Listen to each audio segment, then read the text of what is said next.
헤르만 헤세가 유명한 얘기를 했습니다. 어제는 지나갔기 때문에 좋고 내일은 올 것이기 때문에 좋고 오늘은 무엇이든지 할 수 있기 때문에 좋습니다. 나는 어제를 아쉬워하거나 내일을 염려하기보다는 주어진 오늘을 사랑하고 기뻐할 것입니다. 우리는 지난 날을 일컬어 과거라고 그럽니다. 과거. 그 다음에 오늘을 일컬어 현재라고 그렇합니다. 그리고 이제 다시 올 그날을 우리는 미래라고 얘기를 합니다. 근데 오늘 살아가고 있는 이 세상의 사람들 중에서 어떤 사람은 과거 지향적인 삶을 사는 사람이 있습니다. 특히 감옥 소감옥 이런 사람 많습니다. 뭐라고 그러죠? 왕년에 내가 뭘 했다. 좀 더 말하면 과거를 먹고 사는 사람입니다. 근데 참 어떨 땐 쳐다보면 과연 내가 과거가 자랑하고 살아야 할 만큼 위대한가라고 하는 생각을 할 때가 많습니다. 또 어떤 사람은요, 지나갔던 일에 대해서 너무 자기를 학대하는 사람들이 있습니다. 그래서 누구에게 상처받고 충격받았던 그것 때문에 벗어나지 못해서 이런 사람은 잘못하면 갑니다. 좀 더 말하면 자기 생명을 끊어버리기도 합니다. 그리고 어떤 사람은 현재라고 하는 이 시기에 안주해갖고 사는 사람들이 있습니다. 오늘이 좋다라고 합니다. 오늘 좋은 사람들 억수로 많죠. 옛날에 우리나라가 IMF가 왔을 때에 강남 쪽에 사는 사람들이 술 처먹을 때 하는 말이 오늘처럼만, 오늘만 계속될 수 있다고 하면 얼마나 좋겠습니까? 그건 아니죠. 근데 그렇게 현재에 안주하고 사는 사람들 있습니다. 또 어떤 사람은 미래 추구형인 사람들이 있습니다. 특히 예수쟁이들 중에서 잘못하면 이런 사람들 많습니다. 오늘 이 땅의 삶은 어쩌든지 저 영원한 곳에 가서 사는 것만 추구하고 삽니다. 그러다 보니까 오늘은 부정되어집니다. 그런 것 속에서 살아가는데 여러분의 삶은 어떤지 한번 오늘 돌아보시기 바랍니다. 과거 지향적인 삶을 살아도 안 됩니다. 잊을 것은 잊고 버릴 것은 버리고 살아야만 합니다. 현재 안주행의 사람을 되어도 안 됩니다. 오늘만 있는 게 아니죠. 내일도 있습니다. 미래 추구형으로 살아도 안 됩니다. 내일을 위하여 우리가 살아야지만 오늘은 무시해서는 안 되는 것 아닙니까? 그러면 오늘 우리는 어떤 삶을 살아야 하겠는가라고 하는 것을 한번 생각해 보시기 바랍니다. 우리 함께 내일을 바라보며 살아가시길 바랍니다. 내일을 바라보고 살려면 오늘도 열심히 살아야만 합니다. 오늘 읽은 이 말씀이 바로 이런 얘기입니다. 자녀로서 살아가는 데 있어서 우리가 그와 함께 영광을 받기 위해서는 고난도 함께 받아야 될 것이다 라고 하는 말씀과 함께 생각건대 현재의 고난은 장차 우리에게 나타날 영광과 좋게 비교할 수 없느니라. 사순절을 지나가는 동안 우리들이 다시 한번 생각해 보아야 될 것이 아닌가라고 하는. 첫째로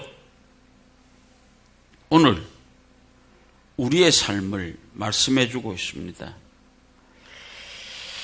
전도서 7장 16절에 가면 이 땅의 삶을 두 가지로 얘기하고 있습니다. 형통한 날이 있는가 하면은 공고한 날도 있다. 오늘 살아가는 여러분들 잘 생각해 보십시오. 억수로 좋은 날도 있습니다. 또 어떤 날은 공고하고 힘든 날도 있는 것이 오늘이라고 하는 이 땅에서 우리가 마주할 수밖에 없는 일입니다. 그래서 바울이 현재의 고난이라고 하는 것은 현재의 우리의 삶이 고난의 삶만 있다고 하는 것이 아니잖아요. 그죠? 이건 뭐인가? 우리 삶 속에 고난도 있다라고 하는 얘기입니다. 좋은 날도 있고 억수로 안 좋은 날도 있다라고 하는 말씀을 우리에게 해주고 있습니다. 곤고한 날이라고 하는 거 한번 생각해 보셨습니까? 고난이라고 하는 것이 무언가요? 힘들고 어려운 것이 우리는 고난이라고 생각합니다. 곤란을 겪는 것, 아픔을 당하는 것, 부족함이 있는 것, 무엇인가를 해야 하는데 막혀서 하지 못하는 때, 이것을 우리는 공고하다고 그런 얘기를 합니다. 오늘 이 시간 여러분은 여러분 속에 고난이 있습니까? 아니, 고난이 없습니까? 그건 우리가 한번 겸손하게 우리를 돌아봐야 되는 것이 이 얘기 속에 어느 쪽에 속해 있는가라고 하는 얘기입니다. 하나님께서 오늘 우리에게 하시는 얘기는 화가 변하여 복이 되게 해주신다라고 하는 말씀입니다. 그러니까 여러분, 하나님께서 우리에게 왜 고난을 주셨는가 한번 생각해 보시기 바랍니다. 심심해서 우리를 곤란하게 하시는 분이 하나님이십니까? 아니죠. 반드시 고난 다음에는 우리에게 아름다운 영광도 준비되어져 있는 것이다 라고 하는 것을 우리는 한번 생각해 보시기 바랍니다. 좀 더 말해서 고난과 고통 속에서 하나님의 선한 뜻을 발견할 수 있는 분들이 되시기를 원합니다. 여러분들은 고난이라고 하는 것이 우리에게 왔을 때 어떤 자세로 살아왔는지 한번 생각해 보시기 바랍니다. 원망하고 살으셨습니까? 아니면 포기하고 살으셨습니까? 앞으로도 원망하고 사시겠습니까? 아니면 포기하시렵니까? 아닙니다. 하나님의 선하신 뜻을 발견하고 살아갈 수 있는 삶을 살아가시기를 부탁합니다.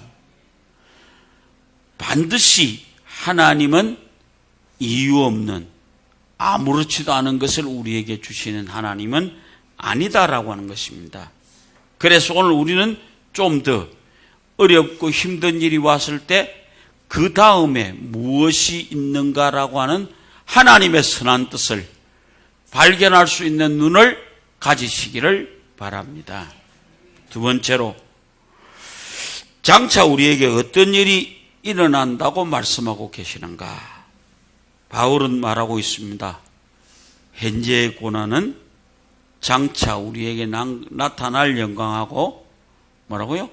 좋게 비교할 수 없도록 아름다운 영광의 날이 고난 다음에 와진다라고 하는 말씀을 하고 있습니다. 주어질 그 영광은 우리에게 나타난 현재의 고난과는 좋게 비교할 수 없는 큰 영광이 우리에게 주어진다라고 하는 것입니다. 오늘 우리는, 여러분은 우리에게 현재만 있는 것이 아니라 미래도 있다라고 하는 거예요. 여러분은 현재 와 있는 고난에만 걱정하고 힘들어하고 있습니다. 현재 고난은 장차 나타날 영광과 좋게 비교할 수 없는 고난이다라고 하는 것을 느껴지게 될 때에 고난의 길을 넘어서 아름다운 영광을 갈 수 있는 그런 삶이 되어진다라고 하는 것입니다. 그러면 오늘 여기서 좋게 비교할 수 없다라고 하는 말씀을 하시는데 무엇인가? 그거는 고난이 없는 영광은 없다라고 하는 말씀입니다. 우리 사순절 동안에 많이 생각하는 거, 십자가가 없는 영광은 없다라고 하는 겁니다. 좀 더 말하면 십자가가 없는 부활은 존재하지 않습니다. 졸도에다 일어나는 것은 부활했다고 말하지 않습니다. 죽었다가 다시 일어나야 부활입니다. 그러니까 반드시 오늘 우리는 고난 뒤에는 영광이 있다라고 하는 것을 잘 기억하시기 바랍니다. 공부 안 하고 아름다운 일이 우리에게 올 수 있습니까? 노력 안 하고 영광이 우리에게 옵니까? 훈련 안 받는 군인이 좋은 군인이 될 수 있습니까? 아니죠. 좀 더 말하면 기도 안 하고 응답이 있습니까? 오늘 우리는 다시 한번 우리로 돌아와서 말씀하십니다. 말씀 안 보고 하나님을 알 수 있습니까? 오늘 우리는 죽지 않고는 부활이 없다는 것을 반드시 기억하시기 바랍니다. 그래서 하나님은 고난을 안 줄 수도 있습니다. 그러나 고난 없이 우리에게 영광을 줘놓으면 그 다음 생기는 얘기는 온전히 영광을 누리지 못한다라고 하는 것입니다. 영국의 자연주의자 알프레드 웰레스라고 하는 사람이 마음이 아주 약한 사람이었습니다. 그런데 어느 날 나방이 누에고치에서 나오려고 발버둥을 막 칩니다. 그러니까 이 마음이 약한 이 사람이 가만 보니까 참 너무 힘들어하는데 싶어서 살짝이 한쪽 기태기를 조금 딱 따줬습니다. 그러니까 그 따준 나방이 그 사이로 팍 치고 나옵니다. 그런데 이상하게 완벽하게 나와지지를 못합니다. 그 나오긴 나왔는데 날지를 못합니다. 그리고 아름다운 색깔도 나오지 않습니다. 그래서 이 웰레스로 가는 사람이 깨달았습니다. 나방이 그 속에서 누에고치를 깨고 나올 수 있는 그동안 동안에 그가 모든 것을 막 하는 동안에 그는 아름다운 색채도 얻을 수 있고 날아갈 수 있는 힘도 얻고 그 모든 것을 할 수 있는 것을 보았습니다. 오늘 우리 고난이 없는 영광을 이와 같은 것에 생각해 보시기 바랍니다. 웰레스처럼 따주면은 쉽게 나올 수 있습니다. 그러나 그렇게 따줘서 나오는 것은 자기를 바로 형성에 가지 못한다라고 하는 것입니다. 그러니까 오늘 우리가 이 땅 위에 살아가면서 고난을 당하는 것은 이 고난을 통해서 아름다운 영광의 나라를 갈 수 있다라고 하는 것이 고난 다음의 영광입니다. 그리고 고난 다음에는 반드시 영광이 있다라고 하는 것입니다. 이번에요, 우리 평창올림픽 하는 동안에 많은 선수들이 금메달을 땄습니다. 우리나라 선수들 중에서 금메달을 딴 선수들 보면은요, 그냥 놀고 먹고 금메달 땄습니까? 윤성빈이 같은 친구는요, 하루 8끼 먹었다고 그러죠. 예? 하루 8끼 먹으면서도 애가 터지기 쫓아다니다 보니까 전 세계가 깜짝 놀라는 일을 할 수 있었습니다. 우리 대한민국을 발칵 들었다 놨다 했던 컬링이라고 하는 것. 아무도 도와주지 않았는데 저그네끼리 힘들게 운동해서 결국 아름다운 영광의 시간을 얻을 수 있었던 것입니다. 바로 고난 다음에는 반드시 영광이 있습니다. 이번 우리 평창올림픽 속에서 우리는 많이 봐왔습니다. 힘들고 어려운 길에서 죽자 살자 달렸던 친구들은 금메달이라고 하는 것을 얻을 수 있었습니다. 우리도 고난 다음에 영광이 있다는 것을 잘 기억하시기 바랍니다. 우리 성경 속에서 욥이라고 하는 사람, 우리 욥 잘 알죠? 고난 다음에 영광을 받았습니다. 그가 욥기 42장 10절 말씀이, 그는 옛날보다 뭐라고요? 곱절이나 많은 은혜를 얻을 수 있고 복을 얻을 수 있습니다. 왜? 그 힘들고 어려운 길을 지나가는 동안 하나님 한 번도 원망하지 않았습니다. 그리고 주신 이도 하나님이시오 가져가신 이도 하나님입니다라고 고백했던 그 욥은 결국 옛날 것보다 더 많은 배에 가까운 축복을 얻을 수 있었습니다. 바로 그 고난을 지나가면서 아름다운 영광을 얻을 수 있었던 것입니다. 다니엘 보십시오. 사드락과 메삭과 아벳노고가 바벨론에 도착했을 때에 다니엘의 믿음을 시험했습니다. 그럴 때에 쳐다만 보면은, 만약에 예루살렘을 향해서 기도하면은 뭐라고요? 7배나 더 많은 불이 끓는 속에 집어넣겠다고 그랬습니다. 그런데 그것 상관하지 않았습니다. 끊임없이 예루살렘을 향해서 기도했습니다. 그야말로 7배나 더 끓는 속에 사드락과 메삭과 아벳노고와 다니엘이 들어갔는데 하나님이 지켜주었습니다. 결국 거기서 나왔을 때 그 느부갓네살 왕이 내가 너한테 졌다라고 하는 거예요. 오늘 우리는 반드시 하나님의 영광은 우리가 힘들고 어려운 것을 지나갔을 때에 우리에게 영광으로 와진다라고 하는 것을 기억하시기를 바랍니다. 마지막으로 과연 그렇다고 한다면 현재의 고난이 장차 우리에게 나타날 영광이 되어지기까지는 우리가 어떻게 해야 될 것인가 라고 하는 것을 생각해 보겠습니다. 비교해 보시기 바랍니다. 무슨 말인가 하면 현재 살면서 현재에만 몰두하지 말고요, 무엇인가 장차 올 것과 비교할 수 있는 그런 눈을 가지시기를 바랍니다. 그리고 힘들고 어려운 고난을 맞으면 제일 먼저 생각할 것이 나만 이 고통을 받는 것이 아니고, 나만 이 어려운 문제를 해결하는 것이 아니고, 모두가 다 함께 이 보편화되어진 어려움이 있다라고 하는 것을 기억하시길 바랍니다. 그리고 제일 중요한 것은 와질 영광을 바라보시길 바랍니다. 미국의 엠파이어 스테이트 빌딩에 29층에요.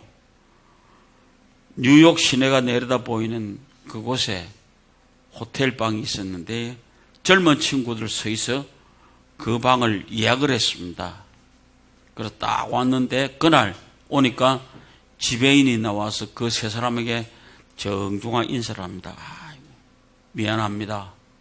지금 현재 엘리베이터가 고장이 나서 수리 중에 있습니다. 그러니까 저희가 2층에다 방을 하나 마련해 드릴 테니까 이게 수리가 끝날 동안만 거기 조금 들어가 계십시오. 근데 젊은 친구들이 패기 좋게 우리는 29층까지 걸어가겠다고 그렇게 하니까 가시라고 그렇게 했습니다. 그래서 이 젊은 친구 서 있어 10층쯤 올라오니까 너무 힘이 든 거요. 그래서 후회를 했지만은 하는 말이 야야 그래도 올라가자. 19층만 더 올라가면 된다. 29층 다 올라와서 딱 적은 애들 방 앞에 딱 왔습니다. 아차 내려올 때 프론트에 키를 안 가지고 왔습니다. 그러니까 얼마나 좌절했겠습니까? 얼마나 힘들었겠습니까? 그런데도 그들은 다시 혼자 내려갔다 온나. 그리고 혼자서 가위바위보로 해서 진 놈이 내려갔다 왔습니다. 그리고 올라와서 보니까 너무 좋은 거요. 29층에 문을 딱 따고 들어가니까 뉴욕 시내가 한꺼번에 다 보이는 것이 너무 좋습니다. 좀 더 말하면은 좀 더 우리는 누릴 수 있는 영광을 바라보시기 바랍니다. 지금에 좌절하지 마십시오. 우리는 분명히 하나님의 영광이 우리를 위해서 준비되어져 있다는 것을 알고 계시잖아요. 우리는 분명한 것은 소망을 갖고 인내하시기를 바랍니다. 추운 겨울에 옛날 소련이라고 하는 공산당에서 12명의 기독교인을 붙잡았습니다. 그리고 며칠 동안 굶긴 후에 얼음 구덩이 12개를 뚫게 했습니다. 그리고 사람들을 발가벗긴 후에 두 팔을 벌리고 구멍에 한 사람씩 들어가게 했습니다. 그리고는 그 옆에다가 불을 빡 피우고 고기를 굽고 있었습니다. 하는 말이 누구든지 예수를 안 믿겠다는 얘기만 하면은 내가 여기다가 이 지글지글 굽는 고기하고 따뜻한 불 앞에 나가도록 해주겠다. 그랬습니다. 그러니까 시간이 갈수록 한 명이 톡 튀어 나왔습니다. 나는 예수를 부인하겠다고. 그렇게 해갖고 이제 끄잡아 올려갖고 그 불 곁으로 끌고 나오는데 그때 지키고 있던 군인 하나가 팍 하고 지가 대신 뛰어들었습니다. 그렇게 하니까 야, 돌았냐? 그렇게 함께 하는 말이 나는 저 친구가 부인한 예수를 믿겠노라고. 여러분, 오늘 우리의 삶은 이 세상에 살아가면서 그리스도를 부인하는 삶이 아니고 다음 후에 기다리고 있는 아름다운 부활의 영광을 바라볼 수 있는, 좋게 비교할 수 있는 영광을 바라보고 인내할 줄 아는 사랑하는 여러분들 되어지시기를 주의 이름으로 부탁을 드립니다.